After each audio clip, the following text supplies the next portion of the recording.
teman-teman kreatif, selamat datang di Obras, obrolan santai Stikes Panti Rapi Yogyakarta yang unggul dan berbela rasa, di mana setiap ide dapat menjadi inspirasi. Perkenalkan, saya Patricia Dia. Di sini akan membahas seputar bunuh diri di kalangan remaja bersama salah satu dosen Stikes Panti Rapi Yogyakarta. Penasaran kan? Jangan lupa klik tombol subscribe, like, dan komen, juga nyalain loncengnya, dan ikuti semua sosial media kita. Oke, ditunggu!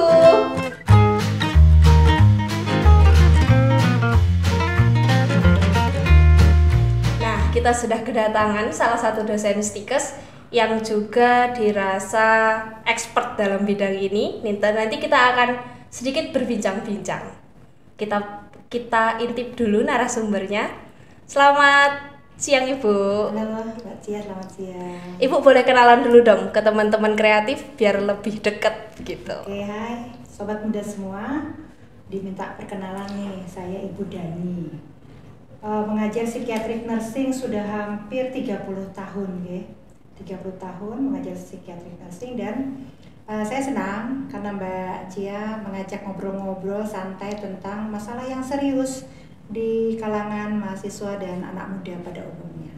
Iya nih Bu, sepertinya fenomenanya sedang besar sekali. Agak keselipat-selipat dikit, maaf ya Bu ya. Nah, ini bisa kita mulai atau gimana ini Bu? Oke, monggo Mbak Tia. Oke, yang kita lihat ini bunuh diri di kalangan remaja nih Bu. Kalau saya searching banyak banget kasusnya Bu. Kira-kira fenomena utamanya itu di Indonesia dulu deh Bu, itu seperti apa sih Bu? Oke, Mbak Cia, bunuh diri itu selalu berhubungan dengan kasus depresi ya.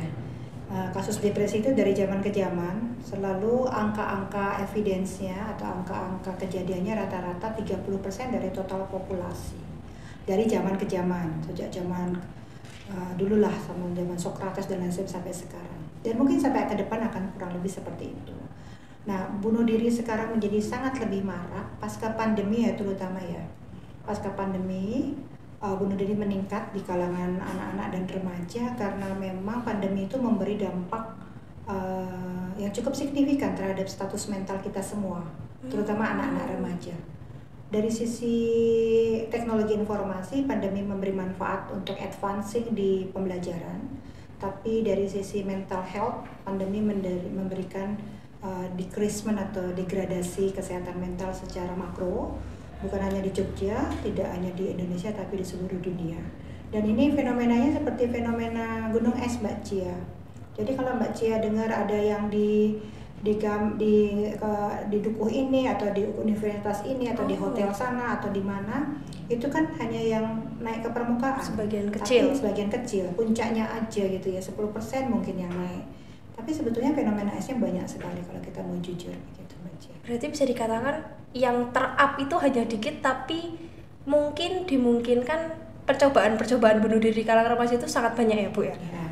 Jadi kalau kita mau clear ya Mbak Cia, membedakan bunuh diri itu ada yang namanya suicidal idea, ide-ide bunuh diri. Jadi belum action ya. Ada juga yang tentamina suicide, sudah action. Sudah mencoba. Nah, yang suicidal idea di kalangan anak-anak remaja, dan mungkin di kelas ya Mbak Cia ya, di kelas kanan kirimu atau di kosmu ya, mungkin ada anak-anak yang kadang-kadang saking ada situasi tertentu ya, ada situasi atau presipitasi tertentu, misalnya putus pacar, misalnya skripsi nggak lulus, misalnya kena pinjol. Mahasiswa juga banyak ternyata yang kena pinjol gitu ya. Atau apapun presipitasinya, tiba-tiba dia mengalami perubahan perilaku yang signifikan, oraumo. Misalnya yang Cia biasanya periang, tiba-tiba hari ini kok pendiam, 2-3 hari ini pendiam. Terus kadang-kadang menangis tanpa sebab. Tiba-tiba dia menyampaikan kayaknya kalau hidup ini di dunia lain enak ya. Atau misalnya aduh, aku kok capek ya, lelah. Mau naik aja ke atas.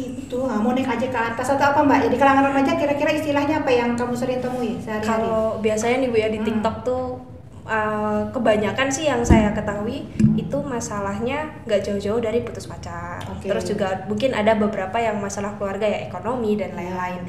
Nah itu biasanya memang dari awalnya itu beberapa terlihat sih dari beberapa teman yang sharing juga anaknya pemurung. Terus nanti tiba-tiba ada status WA, status Instagram yang Tuhan aku capek mau ke atas. Nah, gitu. Selain itu apa Mbak? Tuhan aku capek mau ke atas. Terus apa kira-kira yang sepertinya di bahasanya gimana ya? Bahasanya sepertinya kalau bersamamu lebih enak Tuhan. Di atas sepertinya bisa melihat semuanya dan saya terbebas. Dan seperti itulah kebanyakan yang beredar di TikTok yang akhirnya nanti menjadikan status seperti itu. Nah, ini suatu insight atau awareness yang bagus ya. Jadi kalau teman-teman menemukan temanmu ada yang komen-komen kayak gitu, itu alertness bahwa dia sudah melakukan suicidal idea atau ide-ide untuk bunuh diri. Pasti ada problem gitu. Pasti ada problem. Itu yang suicidal idea ya. Yang Tuhan aku lelah, ibu misalnya ibunya udah nggak ada, ibu aku ingin bersamamu, aku ingin memelukmu gitu ya. Aku ingin menyusul. Aku ingin menyusul, tinggal bersamamu kayaknya heaven. Very wonderful heaven gitu ya. Itu yang remaja. Kalau yang lansia biasanya udah bikin Mbak, surat warisan, surat wasiat, panggil notaris, itu lebih serius nih kalau yang lansia. Tapi kalau yang remaja itu tadi guys mau pulang ke surga guys, misalnya kayak gitu juga ada ya.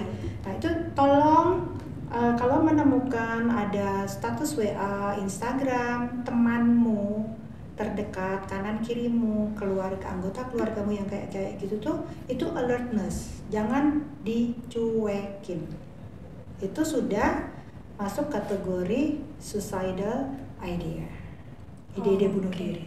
Bu, tadi menarik nih Bu, untuk kita memberikan care-nya kita nih untuk teman-teman yang sudah memunculkan atau memperlihatkan tanda-tandanya nih gitu.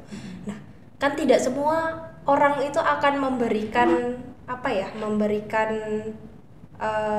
ruang ataupun jalan untuk kita langsung masuk dan kita memberikan care-nya. Jadi harus ada saling membangun kepercayaan terlebih dahulu. Nah, itu kalau kita sudah coba nih Bu untuk coba aja ngobrol, ternyata nggak bisa, dibilang nggak apa-apa kok lagi capek aja, atau nggak apa-apa kok lagi pusing skripsi aja nih, nggak apa-apa kok lagi kangen siapa kayak gitu. Nah itu kira-kira dari kita ya sebagai remaja, sama-sama remaja ya dulu ini bagaimana Bu?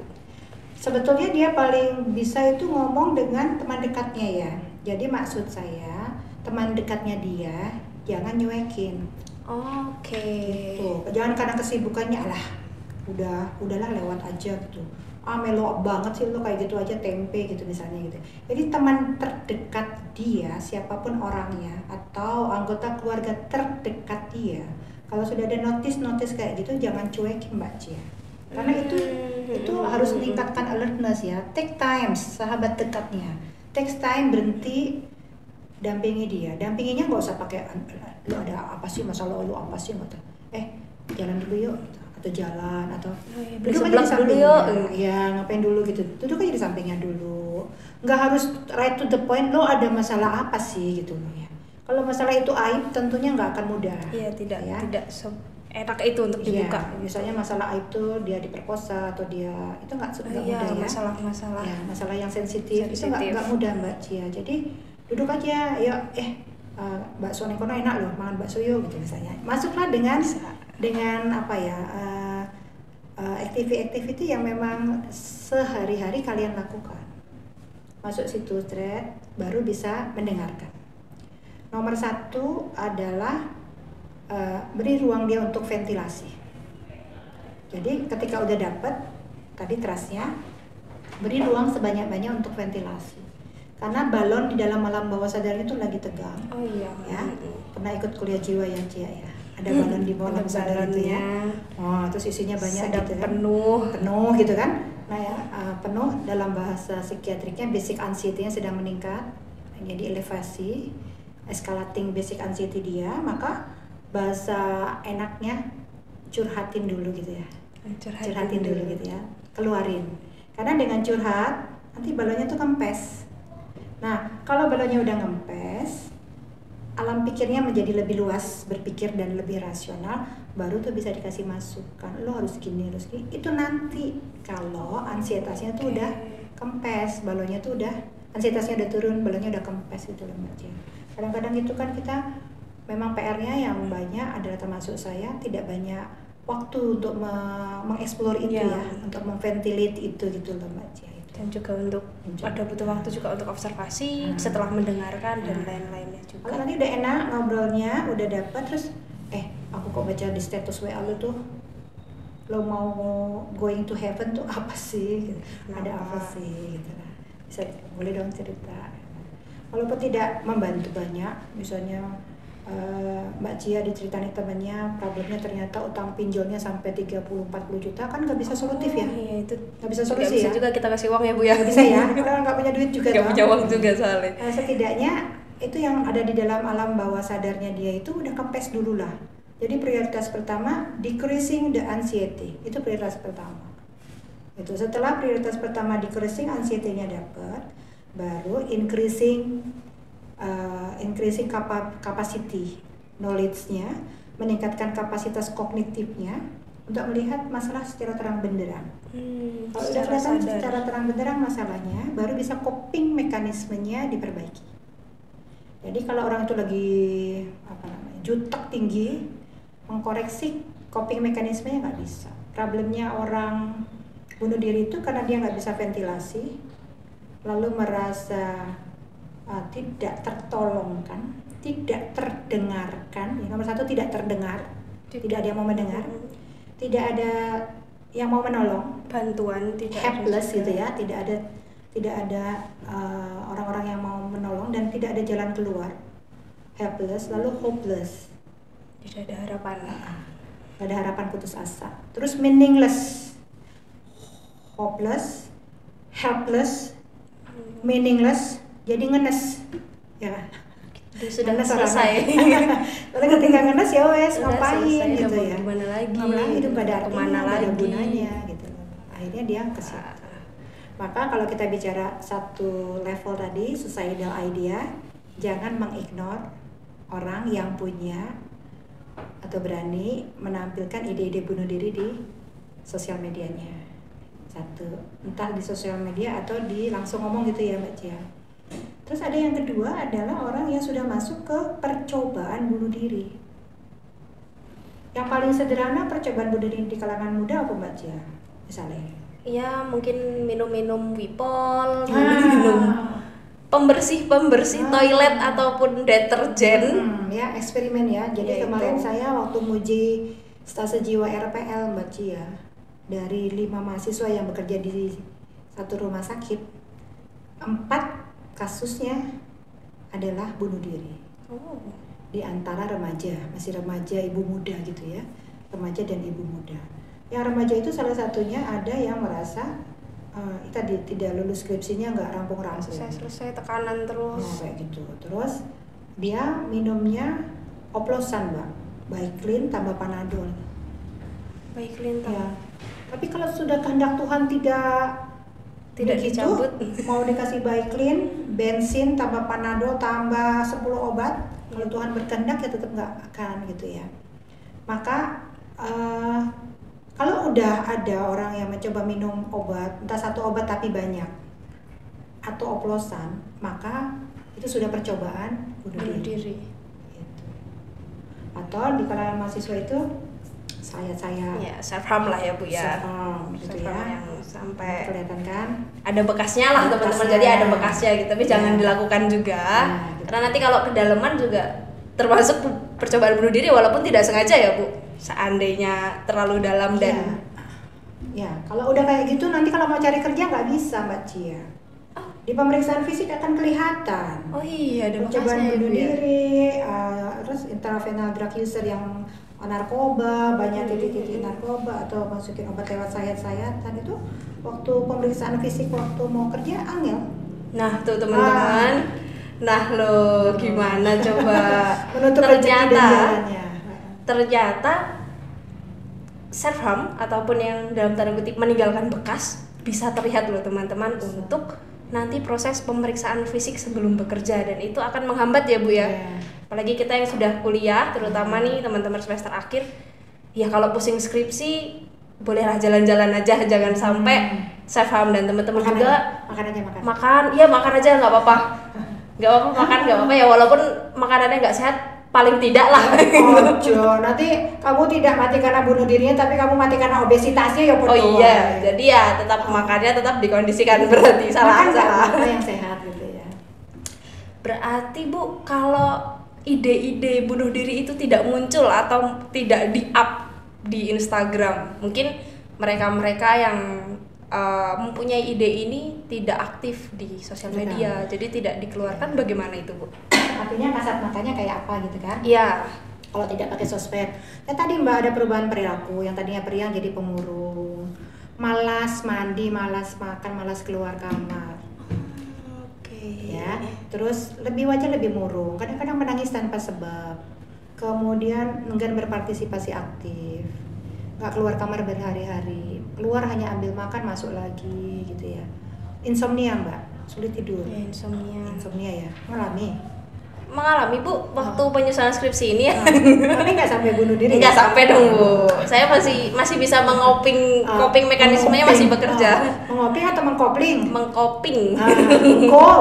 Bahasanya mengkop. Itu masih berjalan lah Bu gitu. Kalau saya masih sering journaling untuk pelampiasan emosi gitu. That's it. Setelah ventilasi, find another way. Cari jalan keluar untuk merilising stresnya tadi. Entah dengan healing gitu ya, tapi healing yang sehat ya. Meditasi, detox secara mental. Detox secara mental contohnya apa Mbak Cia? Kalau saya sih bisa menonaktifkan Instagram ataupun media sosial lainnya sih Bu. Ya, menonaktifkan Instagram, punya schedule yang baik tentang dunia sosial, karena itu juga mempengaruhi ya. Kemudian olahraga, kalau memang suka berkebun gitu ya. Saya detoxnya berkebun, atau mancing, atau whatever lah healingmu yang kalau produktif. Anak-anak semester akhir nih biasanya tiba-tiba jadi suka jadi pecinta alam Ibu. Tiba-tiba naik gunung. Nggak apa-apa. Tiba-tiba nanti piknik di di alam-alam kayak gitu. Itu juga healing, itu juga detox supaya ada ventilasi di pemandangan. Lalu tanpa disadari melihat keindahan alam, lalu praise the Lord, bersyukur bahwa saya masih hidup gitu ya. Bersyukur jangan lupa ya. Jadi ventilasi, coping yang positif, detox dan healing yang benar, bersyukur, berdoa. Ya, cerita. Benar-benar sangat amat ini ya teman-teman. Wah, satu lagi deh Bu. Kira-kira jika dia Bu, kita tidak berharap, jika ada di kampus kita yang mungkin ada ide-ide ataupun sudah mengalami dan mencoba, dari dosen, dari kami mahasiswa menyikapinya seperti apa? Oke. Saya rasa ini bagus ya pertanyaannya ya Mbak Cia. Nah jadi gini Mbak Cia, kalau ide bunuh diri itu karena masalah psikososial murni tanpa masalah seksual embarrassment atau harassment gitu ya, maka bisa ke PA ya. Ke PA kita dulu ya Bu. Tapi Bu PA-nya jutek. Ada beberapa kasus yang mengatakan seperti itu, ya. dan Bu saya nggak deket sama PA gitu. Boleh ke dosen yang lain Pak Cia ya. Saya sendiri pribadi sering menangani masalah yang dalam-dalam begitu tuh, walaupun itu bukan anak PA saya. Jadi boleh pergilah ke dosen PA bila kamu memang klik. Tapi kalau nggak bisa, pergilah ke dosen yang lain yang kamu trust. Pilihannya itu. Atau teman terdekat yang menurut kamu bisa memventilasi tadi. Ya, bisa memberikan perspektif jalan keluar yang lebih positif, coping yang lebih baik. Atau ke saudara, orang tua terdekat, kakek nenek, tidak selalu orang tua ya. Kadang-kadang nggak percaya sama orang tuanya gitu, kadang-kadang lebih percaya sama mbahnya atau tangganya. Oke, do it. Find a significant person to ventilate your emotional. Itu. Yang penting dialurkan lah gitu. Untuk muntahin tuh apa yang lo rasa gitu kan Cia ya.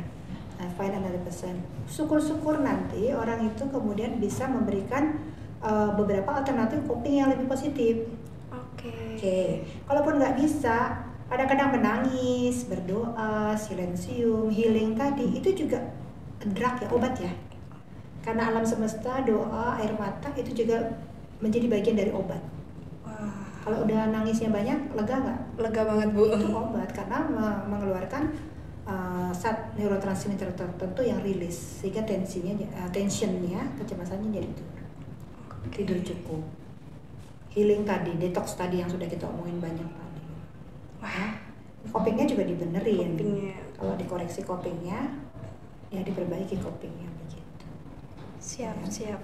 Wah teman-teman ini Satu lagi penting. satu Mbak. lagi, oke Bu. Satu lagi penting. Setelah ke PA, kita juga kan punya, kalau tidak bisa diatasi dengan PA, itu bisa ada namanya bimbingan konseling ya. Oh iya. Yang memang kalau butuh expert.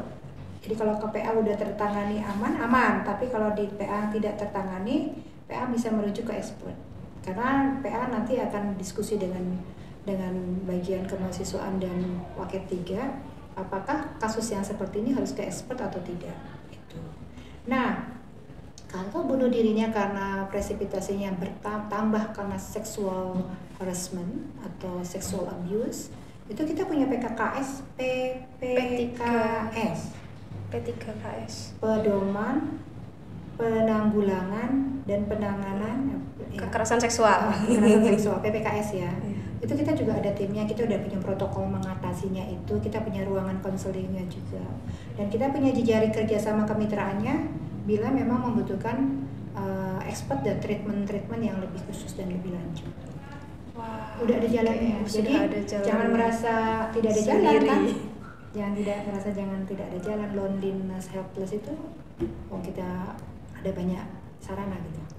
Oke, wah ini informasinya sangat menarik ya teman-teman, dimana tadi kita sudah membahas banyak hal. Dan untuk teman-teman mahasiswa Stikes Panterapi, jangan berpikir tidak ada jalan, karena Stikes Panterapi memfasilitasi banyak hal. Dan mungkin teman-teman SMA yang wah ternyata Panterapi punya banyak jalan, boleh banget daftar di Stikes Panterapi loh. Ya, tambah lagi yang ekstra Mbak, mungkin tidak dimiliki tempat lain ya. Jadi ketika kita harus mereferral orang khusus tadi, Oh iya, oke. kasus khusus tadi, kita sudah ada MOU dengan 5 rumah sakit yang ada di Yayasan Panterapi. Oh langsung ke yayasan berarti ya Bu? Langsung ke rumah sakit yayasan, maaf. Ya, karena kita punya banyak kaya resourcesnya ya. Oh iya. Tidak semua Stikes punya rumah sakit. Punya rumah sakit. Tapi Stikes Panterapi itu punya 5 5. rumah sakit, kurang-kurang gitu ya. Satu, yang kedua, di belakang kampus Stikes Panterapi itu ada rumah doa.